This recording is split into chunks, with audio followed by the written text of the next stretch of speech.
तो दोस्तों आज आईपीएल का 23वां मुकाबला और अब तक का सबसे ज्यादा 7 रन देने वाला मुकाबला आज आईपीएल इतिहास की दो बड़ी टीमें लखनऊ सुपर जायंट्स और रॉयल चैलेंजर्स बेंगलुरु के बीच बेंगलुरु के एम चिन्नास्वामी स्टेडियम में खेला गया। ऐसे मुकाबले का शुरुआत हुआ बेंगलुरु के कप्तान रजत पाटीदार के टॉस जीतने को लेकर। जी हाँ दोस्तों, इस रन से खड़ा कर देने वाला महा मुकाबले में कप्तान रजत पाटीदार ने टॉस जीतकर पहले गेंदबाजी करने का फैसला किया और विपक्षी टीम लखनऊ सुपर जायंट्स को पहले बल्लेबाजी करने का आमंत्रित किया। फिर मुकाबले का शुरुआत रनों के बारिश के इरादे से मैदान पर उतरे विराट कोहली तो उनका साथ देने के लिए उतरे। तो वही दोस्तों बेंगलुरु की तरफ से पहला ओवर डालने भुवनेश्वर कुमार से काफी सटीक लाइन लेंथ पर अपनी पहली गेंद डाली, लेकिन इनकी दूसरी गेंद पर मिचेल मार्श को एक इनसाइड एज का चौका मिल गया, लेकिन दुर्भाग्यवश वह कैच नहीं हुआ और मिचेल मार्श ने आज अपना खाता एक बेहतरीन चौका से खोला। और इस ओवर में भुवनेश्वर कुमार ने काफी सटीक लाइन लेंथ पर गेंदबाजी की और मात्र पहले ओवर से 9 रन ही बना पाए दोनों बल्लेबाज मिलकर। तभी दूसरा ओवर डालने जोश होटल ने काफी सटीक लाइन लेंथ पर गेंदबाजी की, अपने इस ओवर से एक भी बाउंड्री नहीं दिया और दोनों ही बल्लेबाज इस ओवर पूरी तरह से सिंगल और डबल पर ही रोटेट करते हुए नजर आए। तभी तीसरा ओवर डालने फिर से भुवनेश्वर कुमार की लास्ट गेंद छठी गेंद पर मिचेल मार्श ने एक बेहतरीन छक्का जड़ दिया मिड विकेट के ऊपर से 102 मीटर का और मिचेल मार्श अब बेहतरीन लाइन में नजर आ रहे थे। तभी फिर से चौथा ओवर डाले रसिक सरदाराम की तीसरी गेंद पर एक बेहतरीन चौका देखने को मिला एडर मार्करम के बॉले से, जो कि अभी साथ नजर आते हुए अभी धीरे धीरे अपने हाथ आजमा रहे थे। लेकिन इसी ओवर की छठी गेंद पर रसिक सरदाराम ने बेहतरीन कमबैक करते हुए एडम मार्करम को जेडर पार्टिकल का चटका पर भेज दिया और अपनी टीम को पहली सफलता दिला दी। पहली सफलता मिलने के साथ ही अब बेंगलुरु की टीम में काफी खुशी की लहर छा गई थी। तभी फिर से नए बल्लेबाज के रूप में ऋषभ पंत बल्लेबाजी करने आए, लेकिन इसी ओवर की चौथी गेंद पर ऋषभ पंत को रिटायर हट हो गए क्योंकि उनके इंजर्ड हो गए। इसके बाद नए बल्लेबाज के रूप में निकोलस पूरन बल्लेबाजी करने आए और निकोलस पूरन और यहाँ से अब मिचेल मार्श के कंधे पर काफी जिम्मेदारी थी कि वो अपनी अब बेहतरीन लाइन में नजर आए। तभी फिर से पावर प्ले का लास्ट ओवर यानी छठा ओवर डालने रसिक सरदाराम में बेहतरीन गेंदबाजी की और अपने इस ओवर से एक भी बाउंड्री नहीं दी और मात्र 2 रन ही दिए और पूरी तरह से पावर प्ले में दबाव में नजर आई लखनऊ की टीम। और पावर प्ले समाप्त होने तक लखनऊ सुपर जायंट्स का स्कोर हो गया 35 रन मात्र एक विकेट नुकसान पर। तभी 7वां ओवर फिर से डाले जोश होटल की अपने पहली गेंद पर निकोलस पूरन को क्लीन बोल्ड कर पहले भेज दिया और अपनी टीम को दूसरी सफलता दिला दी और बैक टू बैक 2 सफलता मिलने के साथ यह पूरी तरह से बेंगलुरु टीम में लखनऊ टीम के ऊपर हावी होती हुई नजर आई। निकोलस पूरन इस मुकाबले कुछ खास कमाल नहीं कर पाए और मात्र 7 गेंद में 1 रन ही बना पाए। इनका जाने के बाद नए बल्लेबाज के रूप में आयुष बदोनी बल्लेबाजी करने आए और आयुष बदोनी ने आते ही आज अपने खाते एक बेहतरीन चौका से खोला और यहाँ से आयुष बदोनी और मिचेल मार्श के कंधों पर काफी जिम्मेदारी थी कि वो अपनी टीम को तेजी से रन बनाए ताकि उनका टीम बहुत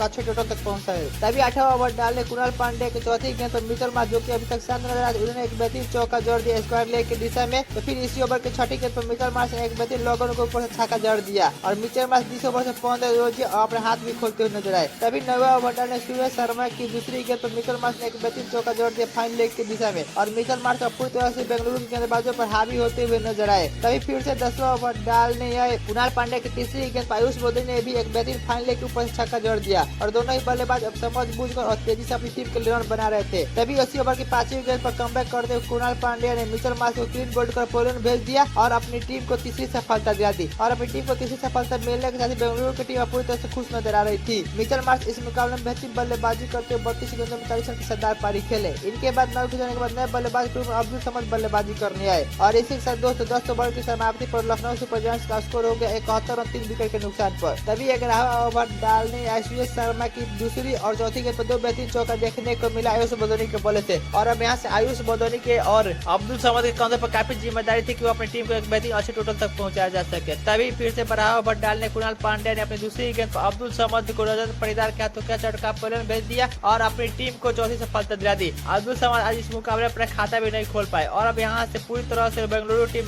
लखनऊ टीम पर हावी होते हुए नजर आए। तभी इसके बाद नए बल्लेबाज के रूप में मुकुल चौधरी बल्लेबाजी करने आए और आज आते ही मुकुल चौधरी ने अपना खाता एक बेहतरीन फाइन लेग की दिशा में चौका से खोला और मुकुल चौधरी भी बेहतरीन लय में नजर आए थे। तो इसके बाद 13वां ओवर डालने सुरेश शर्मा की चौथी गेंद मुकुल शर्मा ने फिर से एक बेहतरीन फाइन लेग की दिशा में चौका जड़ दिया और दोनों ही बल्लेबाज मुकुल चौधरी और आयुष बदोनी बेहतरीन लय में नजर आ रहे थे और अब यहाँ से अच्छे टोटल तक पहुंचने लगे। दोनों बल्लेबाजों को अब तेजी से रन बनाने की काफी जरूरत थी। तभी 14वां ओवर डालने कुणाल पांड्या की 5वीं गेंद पर एक बेहतरीन चौका जड़ दिया लॉगर के ऊपर से मुकुल चौधरी ने। तो फिर छठी गेंद पर एक बेहतरीन छक्का देखने को मिला मुकुल चौधरी के ही बल्ले से और मुकुल चौधरी अब पूरी तरह से खुलकर बल्लेबाजी कर रहे थे ताकि अपनी टीम को एक अच्छे टोटल तक पहुंचा सके। तभी फिर से 15वां ओवर डालने सुरेश शर्मा की चौथी गेंद पर फिर से मुकुल चौधरी ने एक बेहतरीन चौका जड़ दिया फाइन लेग की दिशा में और मुकुल चौधरी बेहतरीन लय में नजर आ रहे थे और वही एकमात्र ऐसे बल्लेबाज थे लखनऊ की तरफ से जो खुलकर पूरी तरह से बल्लेबाजी कर रहे थे। और इसी के साथ दोस्तों 15 ओवर की समाप्ति पर लखनऊ सुपर जायंट्स का स्कोर हो गया 112 रन 4 विकेट के नुकसान पर। तभी 16वां ओवर डाले रसिक वडाराम की पहली गेंद पर आयुष बोधोनी ने एक बेहतरीन चौका जोड़ दिया फाइनल की दिशा में और उसके बाद उन्हें बेहतरीन लय में नजर आए थे, लेकिन अपनी 5वीं गेंद पर कमबैक करते हुए रसिक सरदार ने अपनी आयुष बोधोनी को जीतेश शर्मा के हाथों क्या चटका पोलैंड भेज दिया और अपनी टीम को 5वीं सफलता दिला दी। आयुष बोधोनी इस मुकाबले में बेहतरीन बल्लेबाजी करते हुए 24 गेंदों में 34 की शानदार पारी खेले। इनके आउट हो जाने के बाद नए बल्लेबाज के रूप में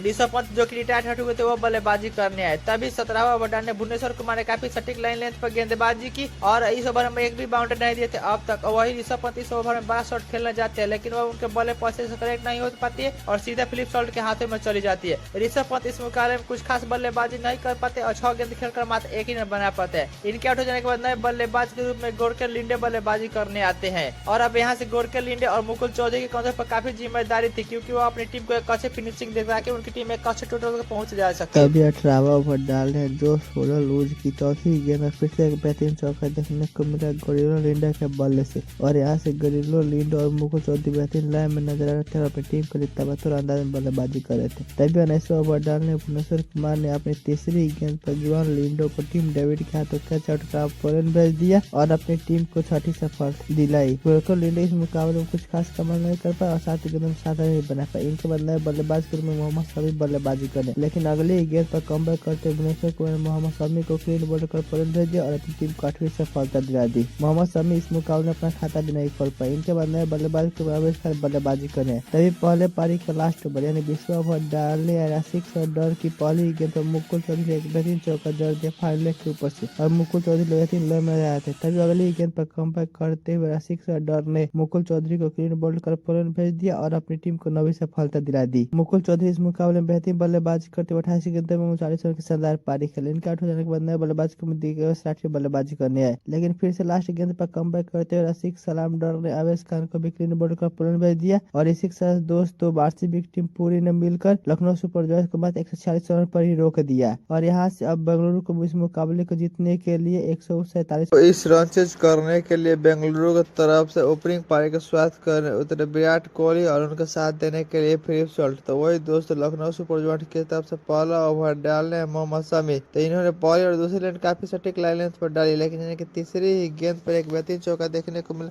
फिलिप सॉल्ट के बल्ले से और फिलिप सॉल्ट बेहतरीन लय में नजर आ रहे थे और पहले ओवर से दोनों ही बल्लेबाजों ने मिलकर कुल 6 रन बनाए। तभी दूसरा ओवर डालने प्रिंस यादव ने अपनी तीसरी गेंद पर जो कि शानदार बॉल थी उस पर फिलिप सॉल्ट को क्लीन बोल्ड कर पोलैंड भेज दिया और अपनी टीम को पहली सफलता दिला दी। फिलिप सॉल्ट इस मुकाबले में कुछ खास कमाल नहीं कर पाए और 8 गेंद खेलकर मात्र 7 ही रन बना पाए। इनके आउट हो जाने के बाद नए बल्लेबाज के रूप में देवदत्त पाडिक्कल बल्लेबाजी करने आए। तभी देवदत्त पाडिक्कल इसी ओवर की 5वीं गेंद में बेहतरीन चौका लगाकर अपनी पारी का आगाज एक बेहतरीन चौका से किया। तभी फिर से तीसरा ओवर डालने विराट कोहली ने मोहम्मद शमी की पहली और दूसरी और तीसरी हैट्रिक चौका देखने को मिला विराट कोहली के बल्ले से और विराट कोहली अब शानदार लय में नजर आ रहे थे और इस ओवर पूरी तरह से मोहम्मद शमी पर हावी होते हुए नजर आए। तभी फिर से चौथा ओवर डाले प्रिंस यादव की पहली, तीसरी और 5वीं, 6ठी यानी एक ही ओवर में 4 बेहतरीन चौका देखने को मिला विराट कोहली के बल्ले से और विराट कोहली पूरी तरह से अब लखनऊ सुपर जॉयंट्स के गेंदबाजों पर हावी होते हुए नजर आए और पूरी तरह से अब उनका हाथ जम चुका था। तभी फिर से 5वां ओवर डालने दिग्विजय सिंह राठी की दूसरी गेंद पर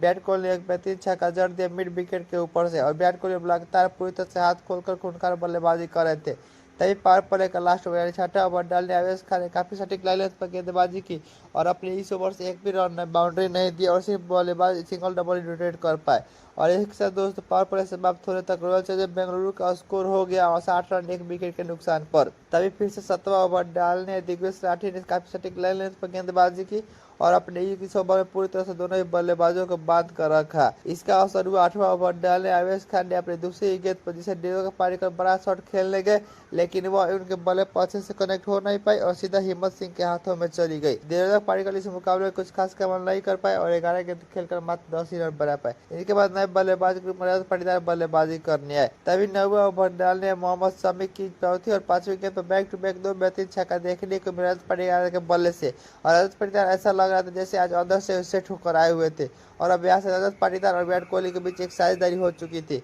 तभी फिर से 10वां ओवर डालने गोरिल्लो लिंडो ने काफी सटीक लाइन पर गेंदबाजी की और अपने इस ओवर से एक भी बाउंड्री नहीं दिया और इससे दोस्तों 10 ओवर की समाप्ति पर बेंगलुरु का स्कोर हो गया 86 रन 2 विकेट के नुकसान पर। तभी अग्रहवा ओवर डालने आवेश खान ने अपनी पहली गेंद में विराट कोहली जो कि आज अच्छी लय में नजर आ रहे थे उन्हें भी क्रॉस पर कहा तो कैच और पर भेज दिया और अपनी टीम को तीसरी सफलता दिला दी। विराट कोहली इस मुकाबले में बेहतरीन बल्लेबाजी करते हुए 34 गेंदों में 49 रन की शानदार पारी खेले। इनके आउट हो जाने के बाद नए बल्लेबाज के रूप में जीते शर्मा बल्लेबाजी करने आए। तभी इसी ओवर की 5वीं गेंद पर एक बेहतरीन चौका देखने को मिला रजत पाटीदार के बल्ले से और रजत पाटीदार लगातार बाउंड्री में ही रन बना रहे थे। तभी फिर से बढ़ावा ओवर डाले दिग्विजय सिंह राठी की तीसरी गेंद पर एक बेहतरीन छक्का तो चौथी गेंद पर चौका तो 5वीं गेंद पर फिर से छक्का तो छठी गेंद पर एक बेहतरीन चौका देखने को मिला जीतेश शर्मा के बल्ले से और जीतेश शर्मा लगातार इस ओवर को बड़ा बना दिया और कुल 23 रन जोड़ दिए और जीतेश शर्मा पूरी तरह से इस ओवर में दिग्विजय राठी पर हावी होते हुए नजर आए। तभी फिर से 13वां ओवर डालने प्रिंस यादव की पहली गेंद पर एक बेहतरीन छक्का देखने को मिला लॉगर के ऊपर रजत पाटीदार के बल्ले से। तभी अगली गेंद पर कमबैक करते हुए प्रिंस यादव ने रजत पाटीदार को दिग्विजय राठी का तो कैच आउट का परेड भेज दिया और अपनी टीम को चौथी सफलता दिला दी। रजत पाटीदार इस मुकाबले में बेहतरीन बल्लेबाजी करते हुए 13 गेंदों में 27 रन की शानदार पारी खेले।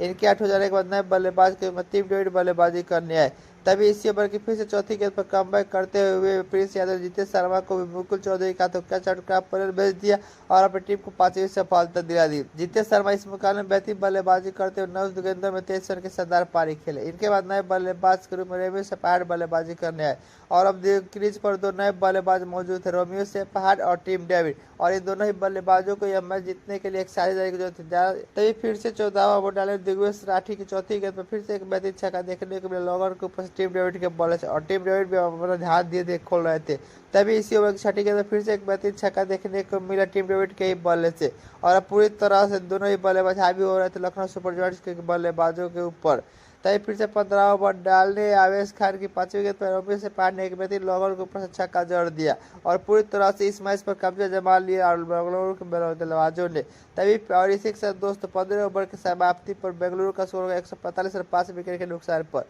और अब यहाँ से इस मुकाबले को बेंगलुरु को जीतने के लिए मात्र 2 रनों की जरूरत थी। तभी 16वां ओवर डालने ग्योनो लिंडो की पहली गेंद पर रोमियो सेपाहाड ने एक बेहतरीन चौका जड़कर इस मुकाबले को 5 विकेट से अपने नाम कर आरसीबी ने। और दोस्तों अगर आरसीबी का भी इस खुशी से खुश है तो हमारे इस वीडियो को दिल से एक लाइक